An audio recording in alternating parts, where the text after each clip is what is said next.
Hey, Recording Matt. in progress. Hello, Hey, Brian. guys. Hello, Peter. Hello. Well, here we Hello, are. people. Thank you for joining us. Yeah. Pete, Who's Pete? who is this bearded man? You're What do you bearded. do, Pete? Tell us about yourself, Yeah. please. What do I do, Bryan? I'm a musician and an artist. Like you guys, not as cool.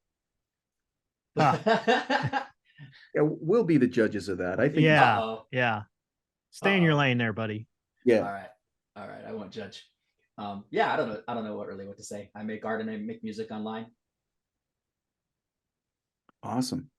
Fair to say? You're a Renaissance man. That's what he said Oh. about you, Peter, Did before. he? All right. Yeah.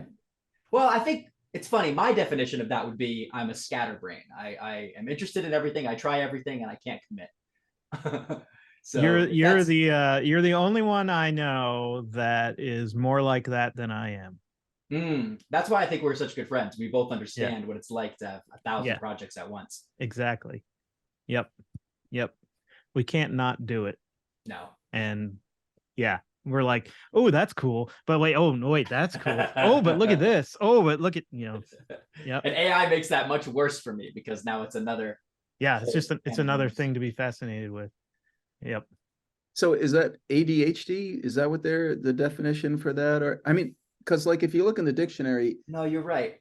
they have ADHD, but then the picture of the person is like Einstein. It's a genius. So which one of these?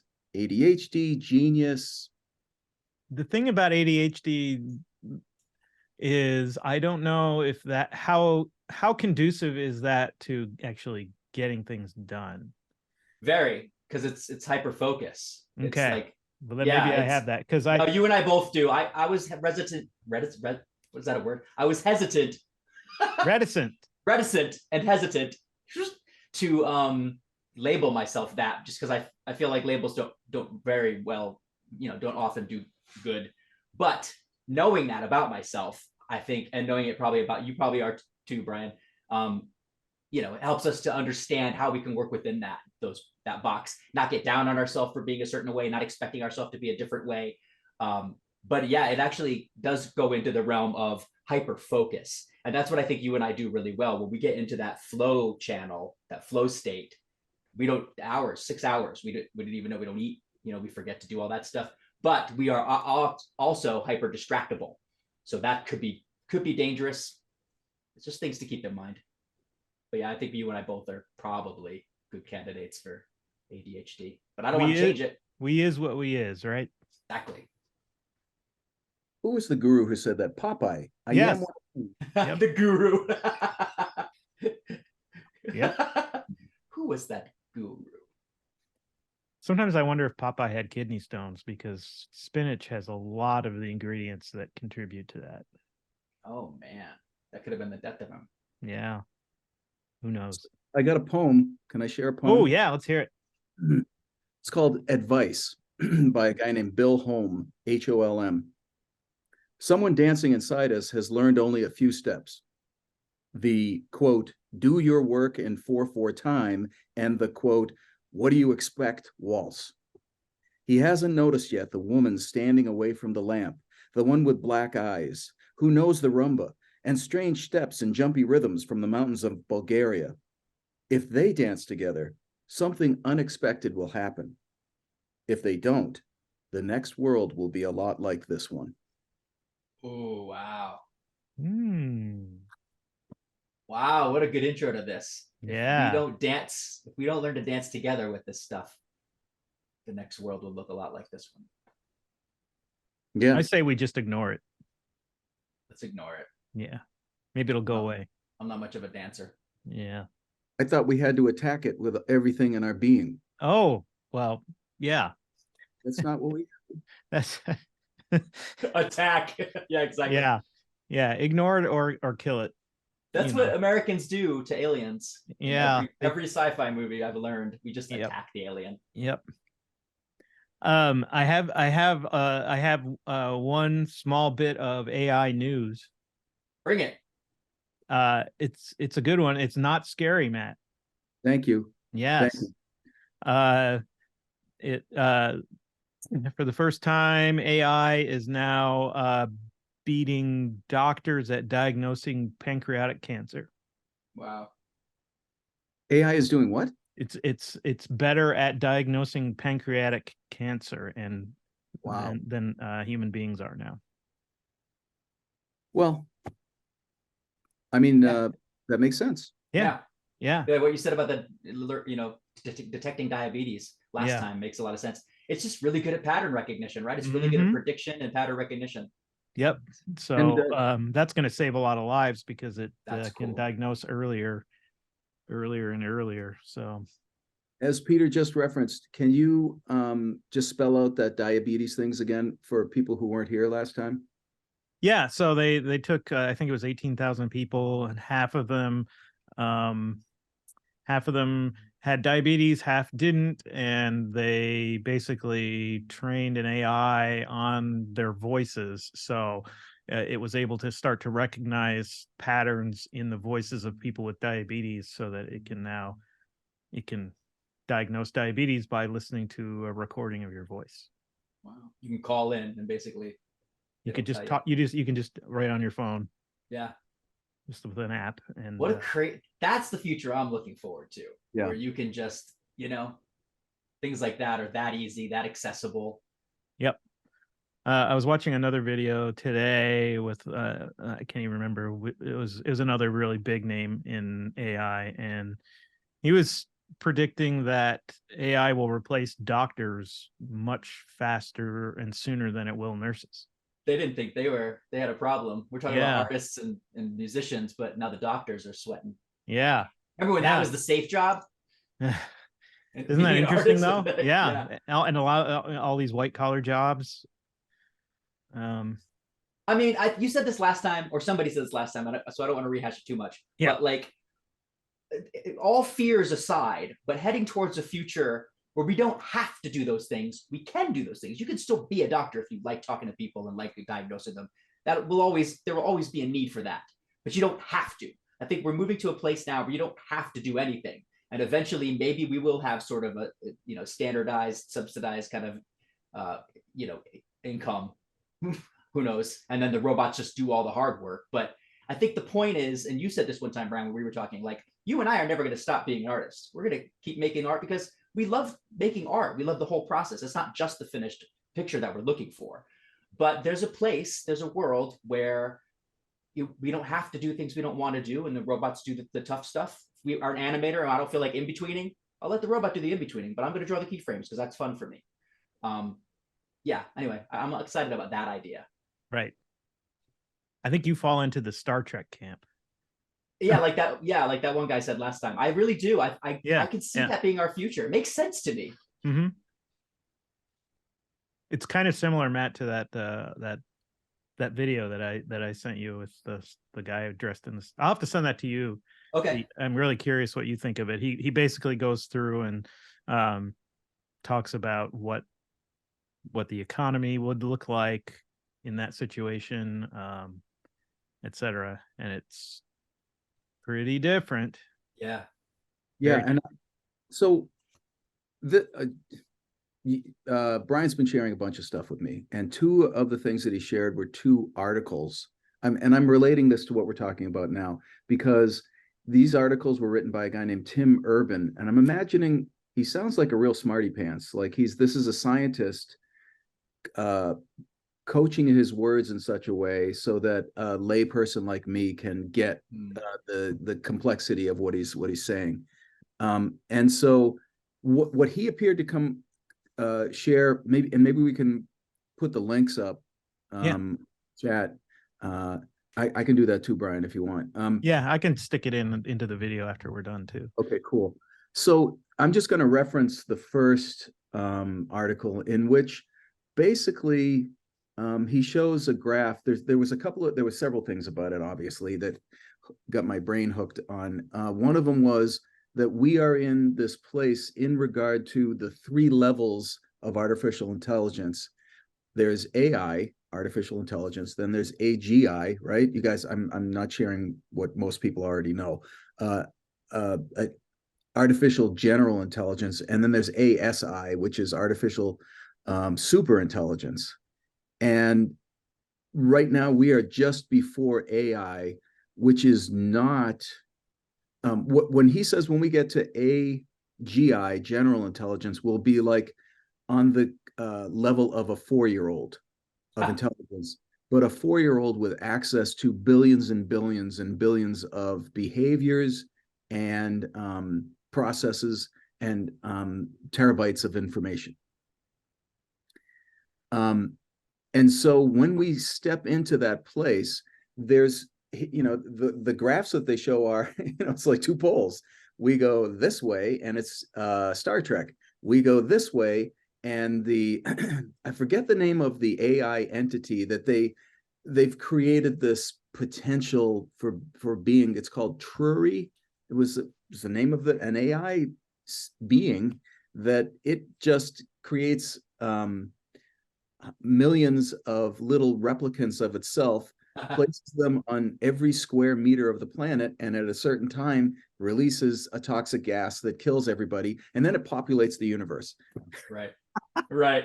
Yeah, those are the two extremes for sure. It's a little bit, So what I sent back to Bryan was, for me, it could be one and it could be the other.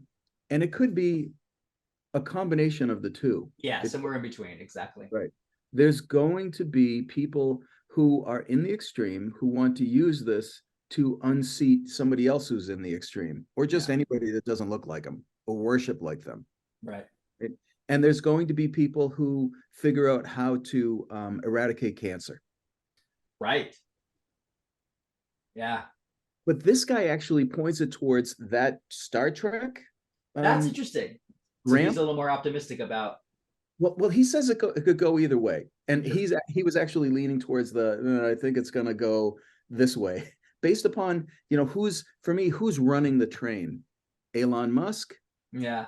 What's interesting about this to me though? I think historically, there's always going to be bad actors. There's always going to be people that have bad motivations with new technology, with new tools, with new guns, with new big things, right? But historically, we progress. We don't regress. Historically, we evolve and we move forward. And I think there'll be hiccups, but I think that the major trend overall, as long as we don't get wiped out first, the major trend eventually will be towards overall good. What's this? This is just a graph kind of from that article. Is that me? Am I in the confident corner? Yes. That's me right there. Yep. But I like that corner. Like I know that I tend to be the grumpy curmudgeon, and I can get into hyperbole, scary stuff, because I mean that's our jobs. I'm supposed to. Yeah. And since I was a child, I come up with stuff. Yeah. If you don't mind, I just want to read 3 paragraphs at the end of the article, and I think it really does explain this. Which one of these are we talking about? Is that okay? Do you mind if I share? Do it. Okay. It takes decades for the first, this is from Tim Urban. It takes decades for the first AI system to reach low-level general intelligence. Okay, so that's the middle level, but it finally happens, okay? And they don't think it's going to take decades anymore. They think it could happen within the next 10 years. I added that part. He wrote this in 2015, so we have jumped. Yeah. A computer is able to understand the world around it as well as a human 4-year-old at that time, at AGI. Suddenly, within an hour of hitting that milestone, the system pumps out the grand theory of physics that unifies general relativity and quantum mechanics, something no human has been able to definitely do. 90 minutes after that, the AI has become an ASI, super intelligence, 70,000 times more intelligent than a human. You with me? Yep. Superintelligence of that magnitude is not something we can remotely grasp any more than a bumblebee can wrap its head around Keynesian economics. In our world, smart means 130 IQ and stupid means 85. We don't have a word for IQ of 12,952. If our meager brains were able to invent Wi-Fi, almost done now, then something 100 or 1,000 or 1,000,000,000 times smarter than we are should have no problem controlling the positioning of each and every atom in the world in any way it likes at any time. Everything we consider magic, every power we imagine, a supreme God, to have will be as mundane an activity for the ASI as flipping on a light switch for us, creating the technology to reverse human aging, curing disease and hunger, and even mortality, reprogramming the weather to protect the future of life on Earth, all suddenly are possible. Also possible is the immediate end of life on Earth. As far as we're concerned, if ASI comes into being, there is now an omnipotent God on Earth. And the all-important question for us is, will it be a nice God? Yeah. I think, he's just explaining right there the two divergences. Sure. In the meantime, I still need to pay the rent. Right. Yeah. Until one of those two things happens, we still have to live, and we have to live with these minor consequences that are happening day to day. So I think that the trajectory in terms of us as creatives, is still towards, this could point to people want more human, tactile result, right? Yeah. So if this is all about, I'm so nervous, so how am I going to keep paying the rent? Keep the voice I hear is, Matt, keep doing your thing, man. Yes. Yeah. Do your thing. The thing that only you can do. Exactly. The thing that. Yeah, that's always been the case, and I think that I love stuff like this that makes us realize that and reevaluate that no matter what else is going on, there's no one who has your unique set of that Venn diagram intersection of your POV, your skill set, your experiences, what you want to say. That's you, and that can't really easily be replicated and shouldn't be. And I think, the more that somebody said this last time too, the more AI that we get used to seeing, the more, and it's happening to me already. I can spot AI art usually pretty quickly, and I'm kind of over it. And I can see stuff that isn't AI on ArtStation that might as well be, because it doesn't have anything to say. It's just like another mech, another anime inspired. Do you know what I mean? Like, that stuff already existed. The sort of, okay, you're extremely skilled, you're a great renderer, but that's not interesting. You're not saying anything.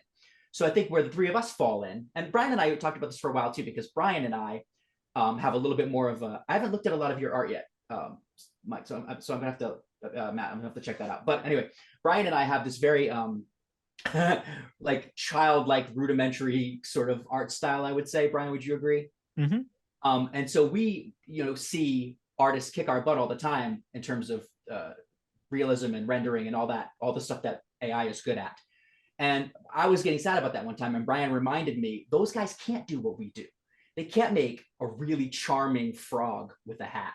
They can't make a pig with a wig that emotes and feels, that makes you smile. They can't do that stuff.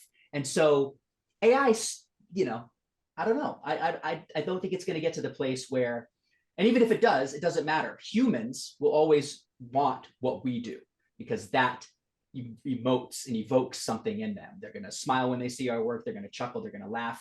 And I think the best thing that the three of us can do is find where AI fits into our workflow, where it lets us iterate faster, where it lets us try out different color schemes or different ideas or different styles.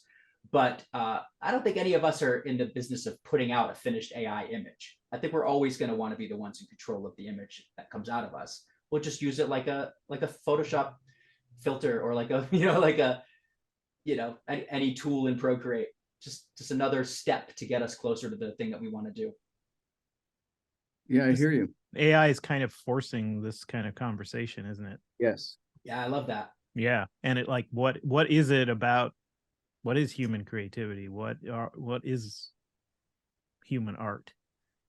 I think people were upset at first because most artists want to believe, and I don't know that we fall into this, but most artists want to believe that they are shamans and these special anointed, they're different than the other humans, right? And so they were threatened when this came out, because again, now if anybody can do it, they're not special. But again, to our point, not everybody can do it. Just having access to the tools doesn't mean you can make an interesting image. And so, I don't know. I think that go ahead. No, go ahead, Bryan. Oh, I was just gonna say that I think this is gonna change everything, though, especially when it comes to commercial art, where cheaper, faster wins out a lot of the time, and then fine art may get a bump. Right. In terms of commercial art, I think that already happened well before AI. And people it's funny to hear artists complain about you can enter my name and do a thing. You can already do that. There are already artists doing lookalike stuff. There's already stock image sites that you could type in an artist's name and find lookalike stuff to that. Like, this already happened, because humans do that. Humans already want to they see something selling and they're like, oh, let me hop on that train. Yeah. So ill-motivated humans were already doing what AI is doing now. Not in 1 second, but yeah. Good point. They actually had to do it. That's a really good point. So it's faster now. But in terms of like the impact and what we have to, deal with, that's always been an issue. There's always been bad commercial art. There's always been cheesy stock commercial art. There's always been bad movies with bad CGI. Like, that's not AI filmmaking is not going to change that, But what it will do to the people like us who are curious and who are playful, we are going to find ways to have it, help our art and our stories that we're already telling. And our stuff will continue to get better, and there will continue to be a whole slew of crap art being made, like there always has, and we'll just ignore that. Yeah, there is going to be such an avalanche of content. Too much. It's going to be, I don't even know what it's going to do. I mean, That was because already not only happening is there going to before be AI. so much of it, but it's going to be on demand, right? Yeah. It's just going to be, I want a movie. Okay, there you go. You got your movie. A really bad movie, though. Maybe. Well, I don't know. I mean, Yeah, if it can, really if it can learn, I mean, always how will be hard would derivative. an AI have to learn how to make a Marvel movie, right? Oh, I see what you're saying. They're pretty Mad Lib. Yeah. As it is. Well, but I mean, also we're talking about an entity, and like I said before, I try not to give it pronouns, that is trained to mimic. Yeah. Right. Yeah. To be given all of the information. So it's looking at Truffaut movies. It's looking at all of, the most complicated films, right? Esoteric films, all the way to Avenger movies. And it can choose from that. Yeah, good point. Well, so can we. I guess that's similar how we. I think about that too when people were expressing concern that it was trained on such a large database of other artists, and then somebody mentioned this, and I believe this too. So were we. That's how we learned everything. And on some level, I talked about that Venn diagram intersection of all the stuff that makes you. All of that is basically a combination of the stuff that we loved growing up, the comics that we wanted to draw, like the TV shows we wanted to do, having access to all that input filtered through our experience, which is different. So the two artists looking at the same stuff will still create something different based on all, and then like the X factor of, you're different, is, at your core than I am. And so we're going to have different takes on things. But having said that, on some level, we might be surprised to find that we're closer to that pattern recognition, making connections, all that same kind of stuff that AI does really well. Maybe it's kind of what we're already doing. And I think that's definitely one of the benefits of this, is that AI will help us understand ourselves better than we've been able to. I like that. Okay, I think that's a distinct possibility. I also think that it makes me question right now. It's why I say I don't use pronouns, because what is this intelligence? Is it sentient? Does it hurt? We still have issue with our dogs sentient the way that we are. They can't communicate with us. They can't speak a language. Well, when that other people say, yes, they do. And as a matter of fact, there are a lot of dogs that are far more sentient than a good deal of human beings. Absolutely. Right. So this is what I was saying to Bryan earlier too. This is a moment where it's insisting. We were talking about this also in the group talk at the end. It will bring us to a place where we have to look in the mirror. Yeah. Yeah. Right. Because we have to say, okay, what is consciousness? Right. is what we're doing when I learn by looking at a Michelangelo work and study his work and replicate it in college or even now, right? Because I'm not, I will borrow. I mean, what did Picasso say? You know, the Feel like an artist. yeah, the concerns of a young artist are, you know, should I steal? And the concerns of a mature artist is how well can I steal so nobody knows I did it? Yeah. Right. So, I mean, is that what AI is doing? Is it learning the same way that a human does? At this point, to me, it's not. It's simply been given access to everything without asking anybody if it could use it. Hmm. Okay. And that's different because it was trained to do that by human beings, which means human beings told it what was valid and what wasn't. Yeah.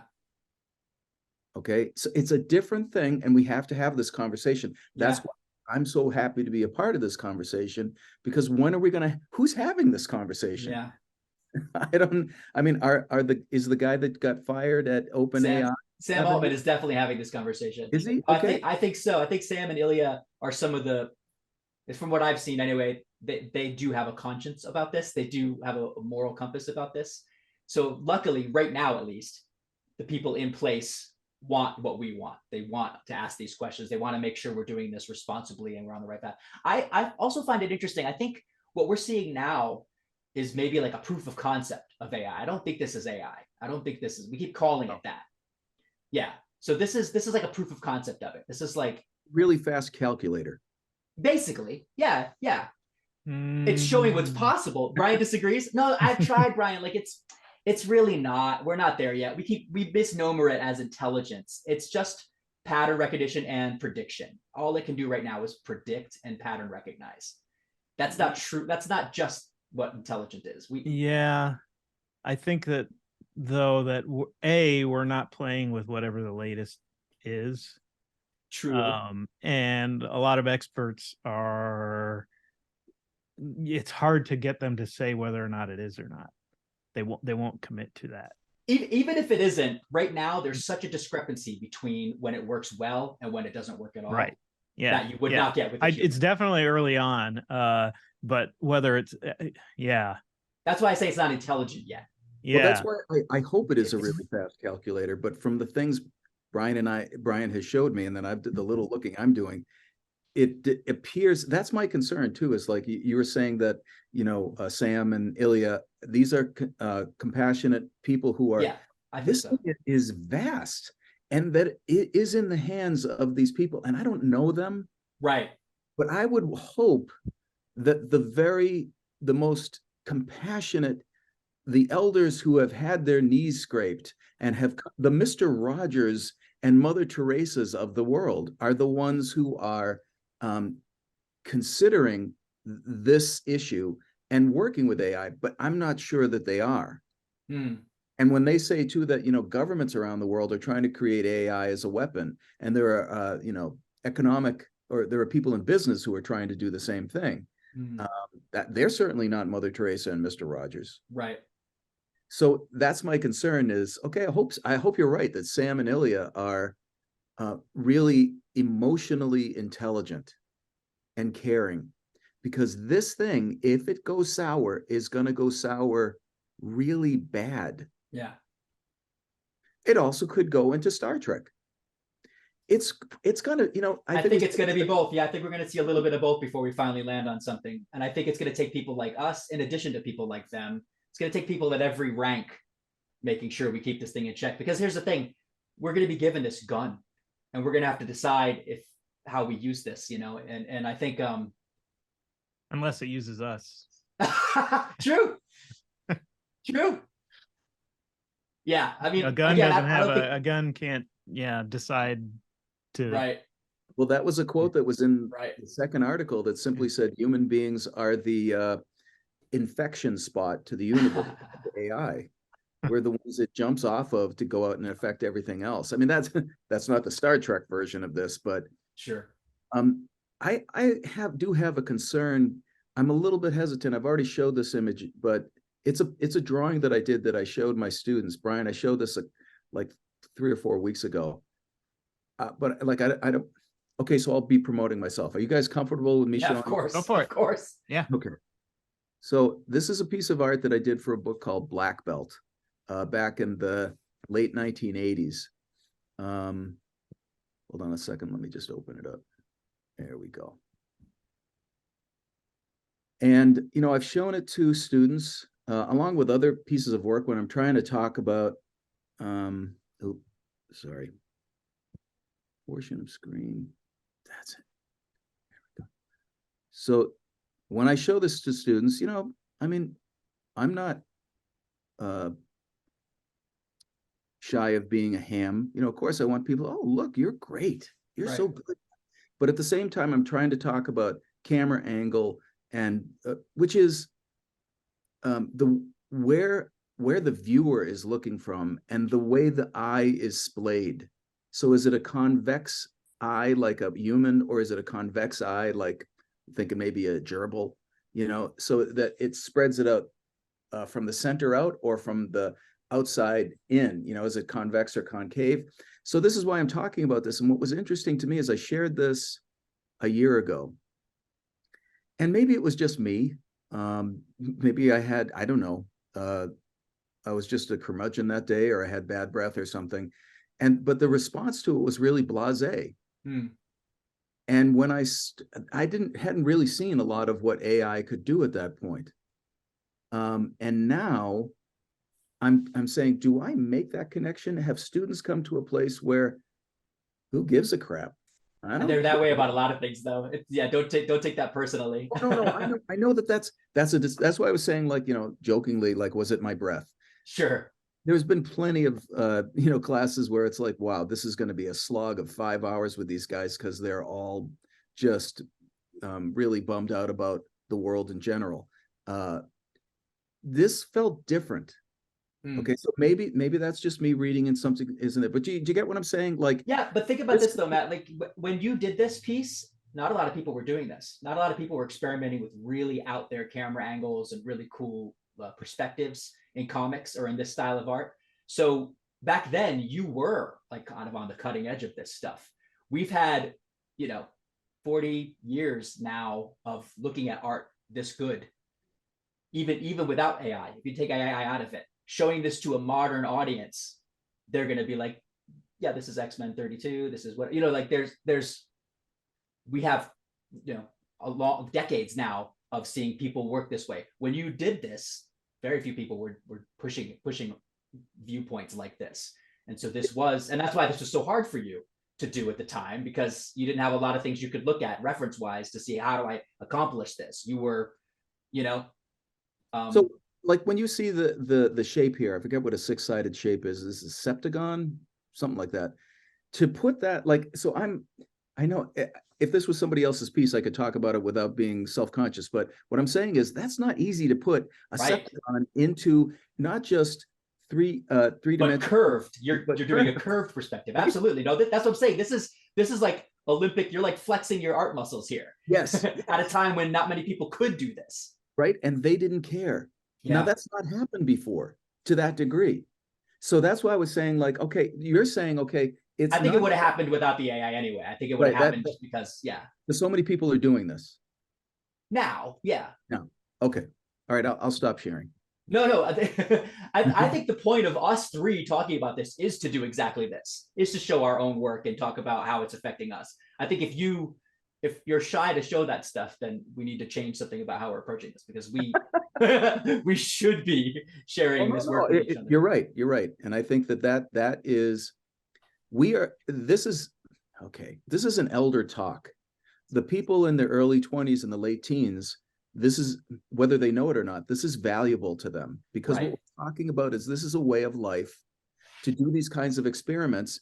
It's not really valued by the culture at large. You could see it in a movie and people will not even notice it, but it's not the same thing as winning, like you said, Olympic, you know, flexing my career. It's not the same thing as getting a gold medal. I can do this. In general, the culture at large won't care, but the people that we're trying to help get to this place, they need to care. Yeah. And so that's what I'm saying about AI, is that again, and I'm thinking about that middle schooler who sent me the email saying, Matt Faulkner, what do I do? I used to sell artwork, and now people are just, they would email me, and I would send them back a drawing. Now people are using AI. Yeah. Yeah. Or the kid that used to write all the essays for everybody, and now AI can do that. Well, yeah. I had a friend who's a tremendous jazz musician, and there was this isn't even about AI, but a service opened up where you could hire musicians very affordably, very cheaply, and just do the online session for them. And he freaked out because, understandably, he felt like he was losing out on that work. And I had to remind him he was never going to get that work. The people who would use that setup couldn't afford him. And I think I would say that to any artist now that's worried about that. Or last time we talked, there was somebody saying, oh, the New Yorker would love to not spend $5,000 on an artist. No, that's not true. Of course they want to spend $5,000 on an artist. They want to get that name. They want that artist's name. They want the best artist. And they could already go to stock photos and get, if they wanted to do that. So anyway, that argument of we're going to lose out on that stuff, I don't think is entirely true. Maybe low-level people. And again, those people wouldn't have gotten a whole lot of work anyway. They would have gotten the low-hanging fruit, the crumbs. People who are your level of art are in demand, will always be in demand. The fact that you learned how to do all that stuff without the aid of any of these other things, without the aid of CAD, like now you can just do that scene in SketchUp and then project it and draw it. You did that with your eye, with your mind, and you understand, your understanding of perspective that you gained from doing those kinds of things for years is invaluable. Someone can cheat that now quickly and arrive at a similar place, but they won't know how it worked.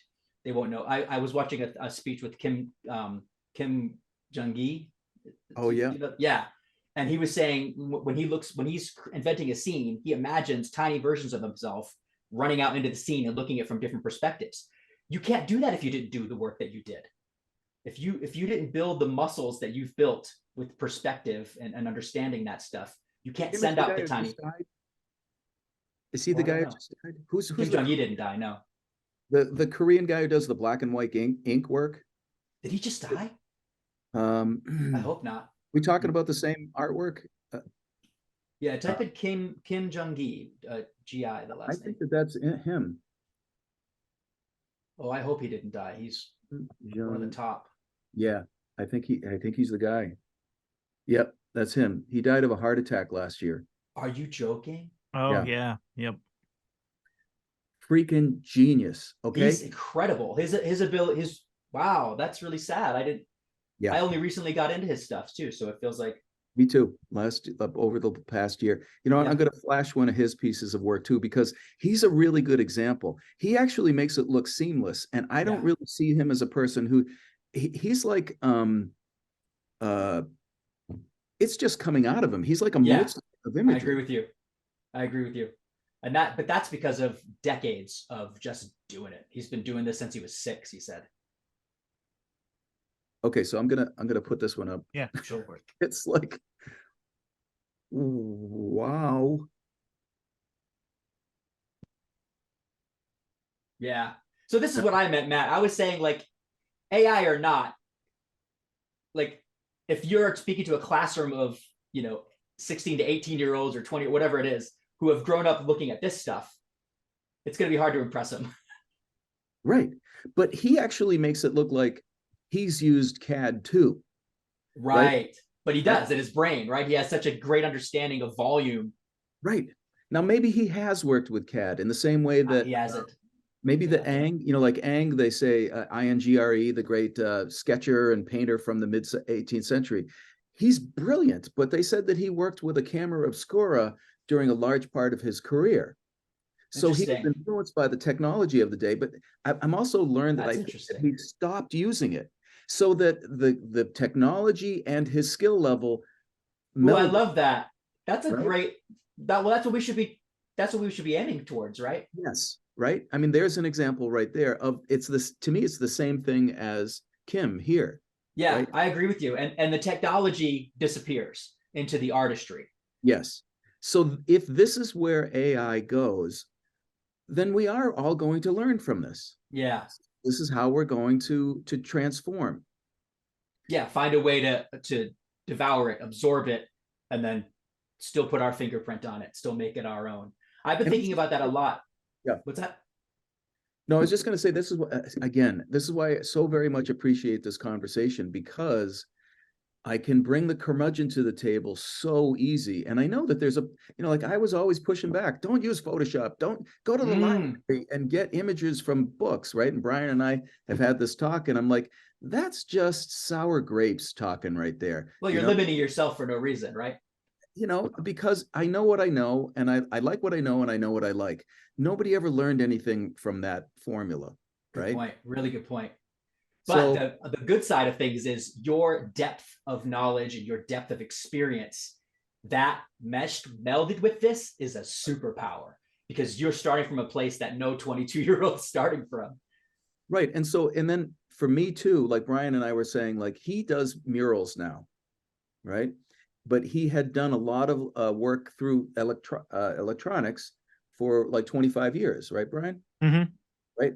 I pushed back until like 6 years ago, and the past two graphic novels I've done, or the past two books I've done, one of them was a graphic novel, is in Procreate. Wow. On an iPad, right? Wow. So we've like come together, dovetail at these crossings of our careers, where I want to paint in oils. I can't wait to get out into the little garage space I have to smell that oil, and to tactile. But for the business aspect of it, Procreate is genius. Yeah, it's not practical to paint every single panel of something in oil if there's time constraints. But the fact that I love this story, Matt, because it didn't change your love for it. You don't want to do oil less because you have access to Procreate. It didn't dull that. You just now know I can do this stuff easier and faster here. But when I want to paint for myself and I want to enjoy the brush physically on the canvas, I'm going to go and do this. That's such a great analogy for where the three of us are, but where most artists, I think, should land is this is a tool, just like Photoshop, just like, brushes. I don't have to paint with my finger with pigment directly on the cave wall anymore. Like I can use brushes now. I can use a canvas and an easel. An easel is a tool, like everything is a ruler is a tool, but we use a ruler to make a straight line because it's easier than training our shoulder to do a straight line. So yeah, all of this always has existed. This is a new take on this, but we have to figure out how to fold this into our own way and synthesize. Yeah, one of the reasons why I wanted Pete to talk with us too was, so one of my fears has been that people, because AI can do everything for you, it can do all of it, that people will either, people who are thinking about being artists will decide not to pursue it because they can just make it without having to learn anything or work at it, or that other artists who were artists will kind of abandon it and just let the AI do everything. But Pete has been playing around with it, but has not impacted him doing watercolors and doing drawing. I'm actually making more art now than I did before. Right. So you're like this great example of that not happening. Do you want to talk a little bit about like what, why that is, or why you think that's happened? Well, I think it's interesting because I have a friend, you actually might know him, Mike Dietz. He's one of the co-creators of Earthworm Jim. Yep. When he first had his son come into his studio and want to draw with him, he said his son was immediately discouraged because he said, "Dad, my things will never look as good as yours." And he was crushed because he wanted the opposite effect. He wanted to have his son encouraged by being surrounded by art and want to do the art. I think it's changed since then. But my point is that already happened. That was already happening before AI. People were already discouraged by seeing amazing art. You and I saw amazing art early on in our lives and said, "I want to do that." And there's a thing. That's always going to happen. Some people are going to react the way we reacted, and some people are going to react and be like, I could never be that good. I'm not even going to try. That's true of any pursuit. That's true of music. That's true of sports. That's true of anything, right? The best thing we can do is what we're doing right now, talk about this kind of stuff all the time. I agree with Matt. Like, we need to have these conversations so that other people who are on the fence or maybe have thought about giving up are like, oh, wait, these guys didn't. These guys figured out how to fold it in, and they're making amazing work. So I think the best thing we can do as artists and people that potentially want to inspire other artists is to keep doing this and figure out how to, again, how to synthesize this into art. So what I've experienced is I went through both.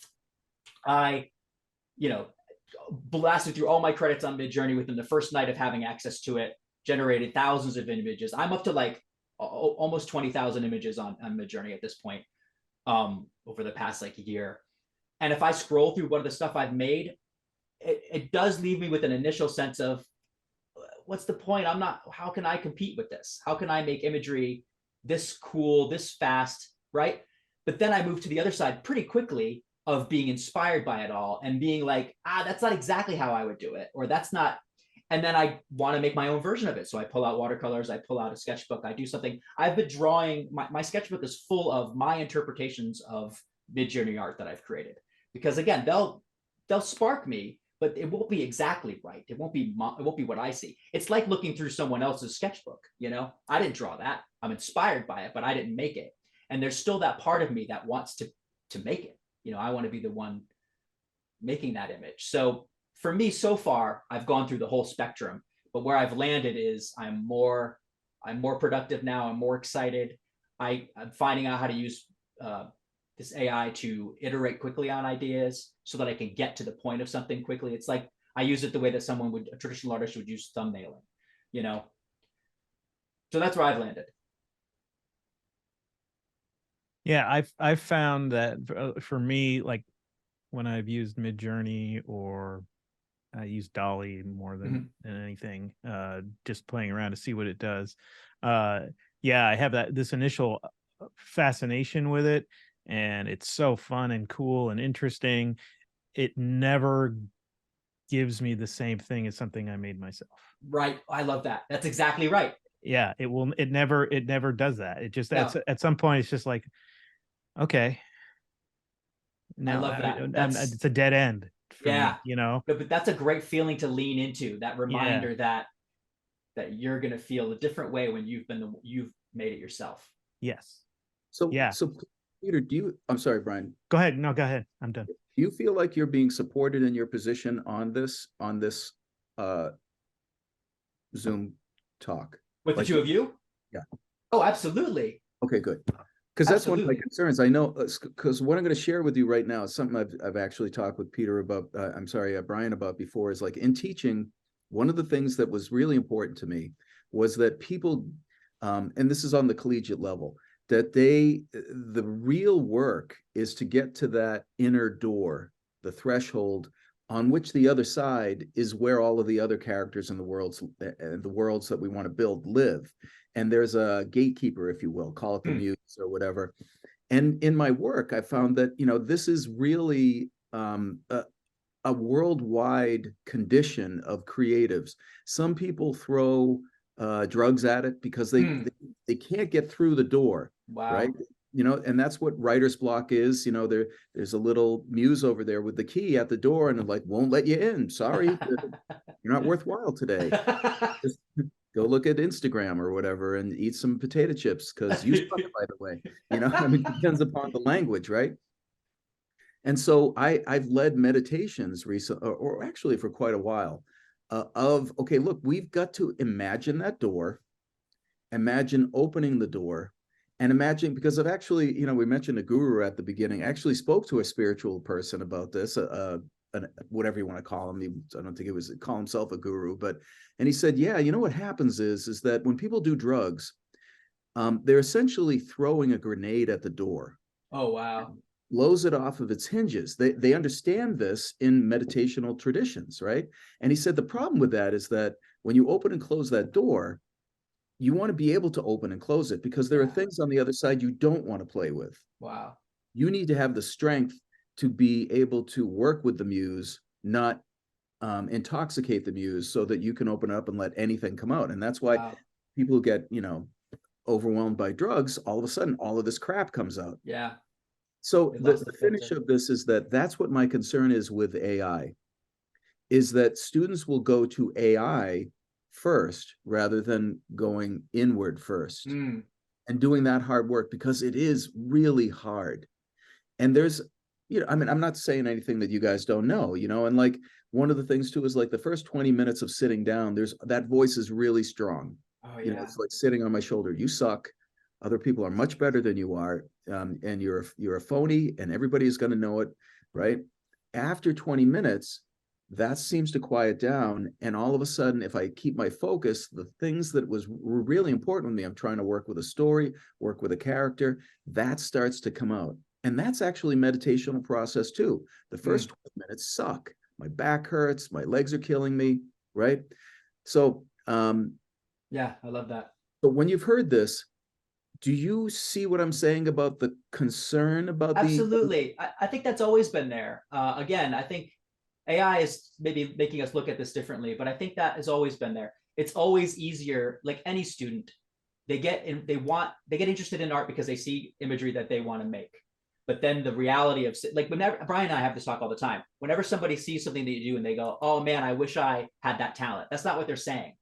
They're really saying, I wish I had the patience and the discipline to spend the years that you've spent to get good at this. And the fact is most people don't, and that's okay. That's okay that most people don't. They're not going to find a place for that in their lives. With kids learning to want to be an artist though, and as a teacher, our job is to push past that. Not our job, because I'm not, but the job is to get them to acknowledge that, yes, it would be easier to not do this. Yes, it would be easier to do this, but that's not as fulfilling. What Bryan said a minute ago hit the nail on the head. That is never going to be as fulfilling as making your own piece of art. Right. So we have to lead them to that place quickly. So I thought something interesting about this. So evolutionarily, that voice, that negative voice, is there to keep us safe, right? It's there to stop us from doing things that are hard and maybe would get us harmed or would waste our energy, right? So evolutionarily, this thing says, no, you don't want to do that. You want to sit on the couch and eat potatoes and look at Instagram. You don't want to spend 2 hours making art that might suck, right? But our job is to acknowledge that voice.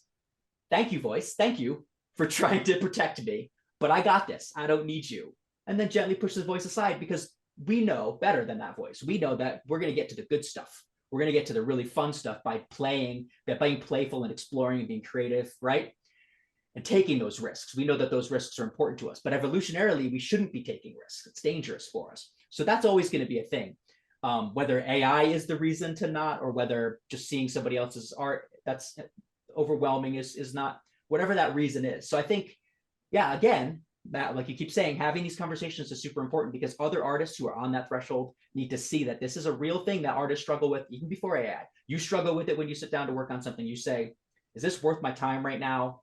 Am I going to make something that I'm going to be happy with? Am I going to be like, I just wasted 2 hours trying to draw this thing, right? Midjourney would have done it in 60 seconds, but it wouldn't have been worth it.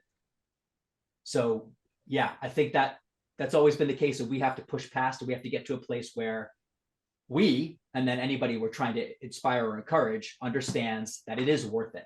It's worth doing it ourselves. That's good.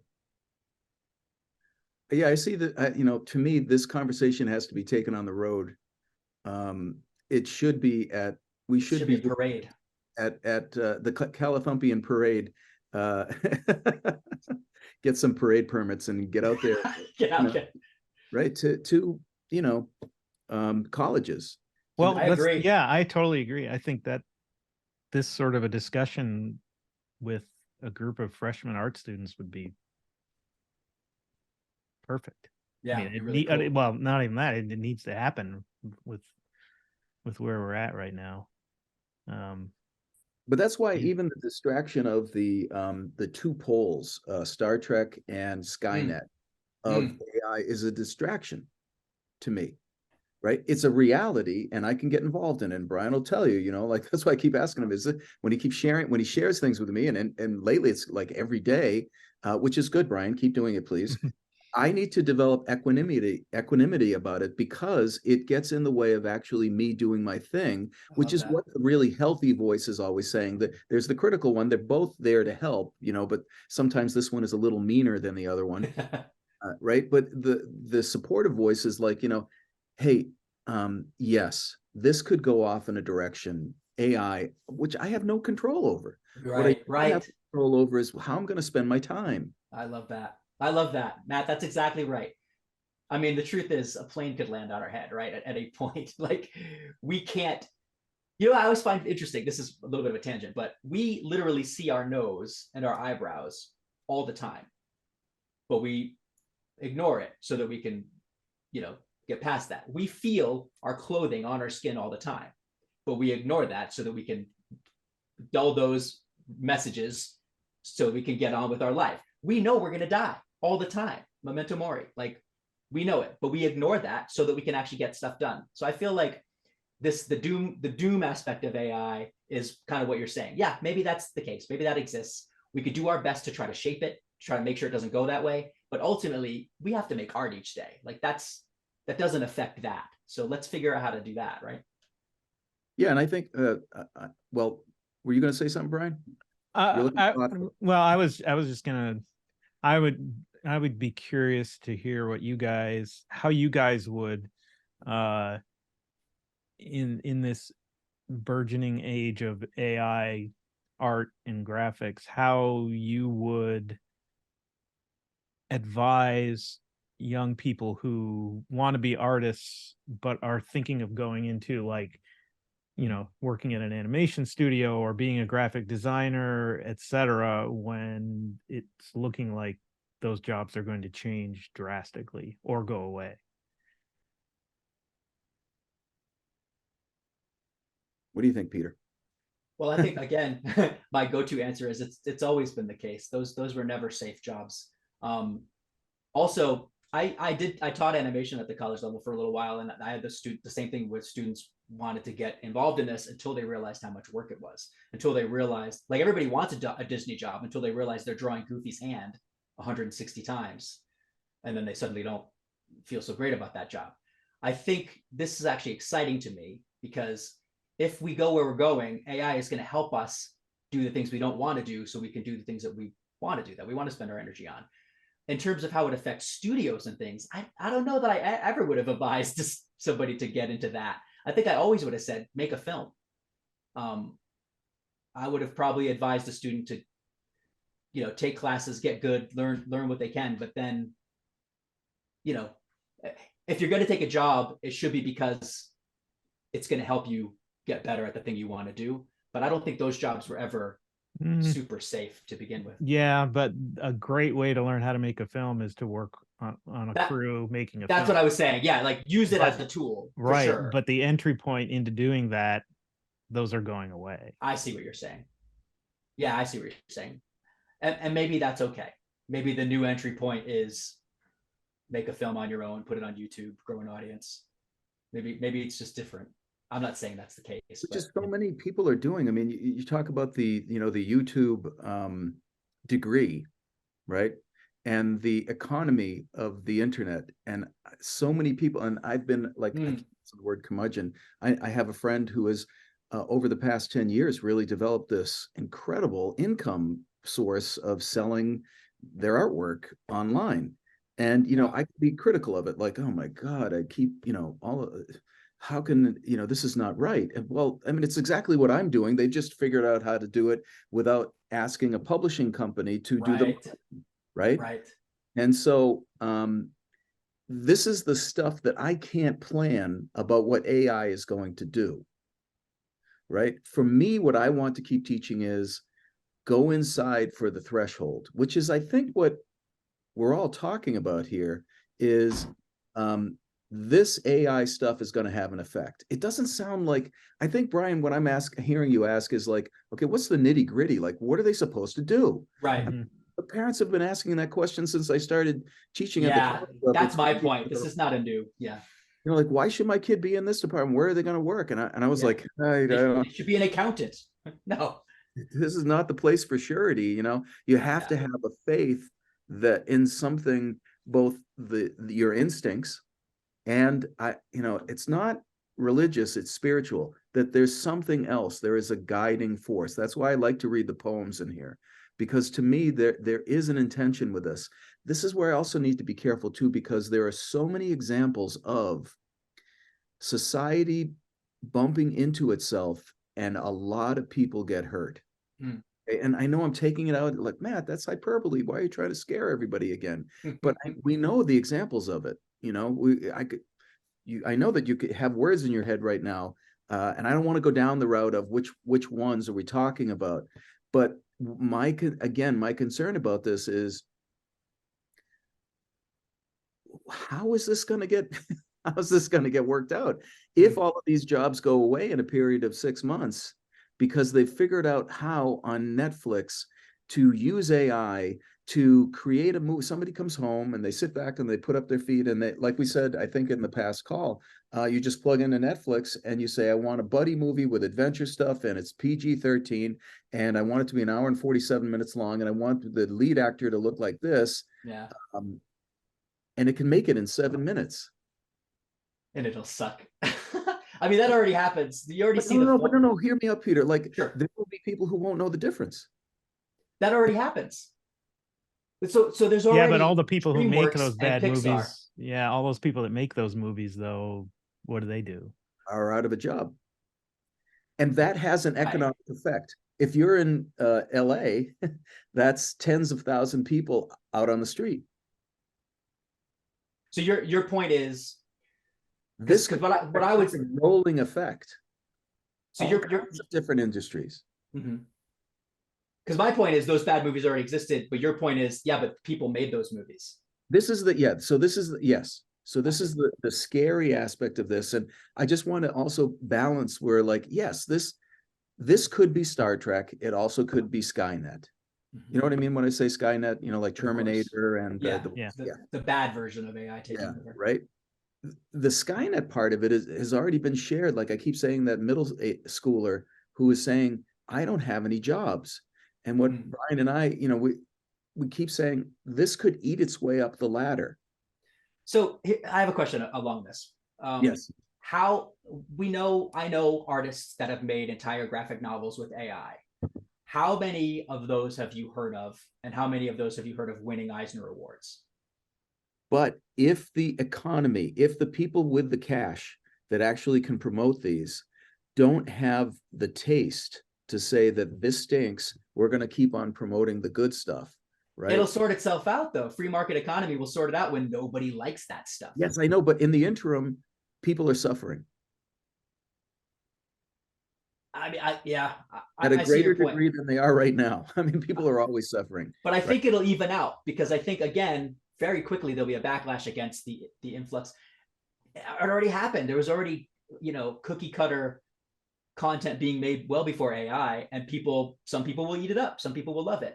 If you plot the curve, though, of the way how AI is improving, I'm not convinced yet that it won't reach a level where it will be as appealing as anything else. Really? People. Yeah. I see what you're saying. Yeah.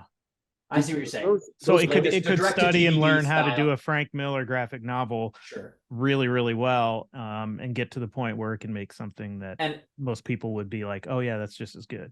So my point was that already happens, but your point is not this fast. Right. Yeah, I could see that. Yeah. So I don't think that we can, like, so bring it back to the question of the students. What do we tell them? I'm not sure that telling them all of this is actually helpful to them. I think guiding them to their joy. Yeah, I love that. Is essential. And also saying, look, this thing's coming. Yeah. It's real. Be aware of it. But if you make stuff that you're passionate about. And then go for a walk and don't get upset about it. It has to be, it's both of these. It has to be both of these. I agree. I feel like part of me wants to tell them, don't get into this unless you really, really are passionate and love it and are willing to be really stubborn with it. That's what I told my students before. Wouldn't you have said that anyway? No, because there are plenty of positions where, within the entertainment industry, within movie studios and things where you don't have to have that. I see. So, you could be a production assistant. You could, if all you ever want to do, all you ever wanted to do was clean up animation. And that's what you're saying that's going away. Yeah. Okay, I see. Yeah. So, yeah, the reality is that a lot, it's starting at the bottom, and who knows how high up that chain it's going to go. But yeah. So I just put a quote up there. This is a letter from Goethe to a student in, I think, 1805. Okay, anybody feel like reading it? Bryan, since you put that, forward, this is the same thing I think you just said.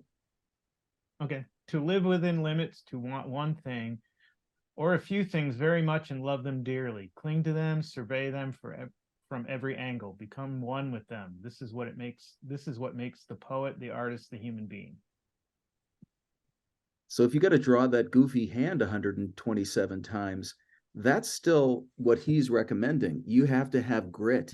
You have to love this thing so much. That's always been the case, right? The artists, 5. We do it for the love of it. It's not fun all the time. Right. And that's what I think teachers have been bumping into. I know it's what my teachers bumped into with me. I didn't want to spend the time.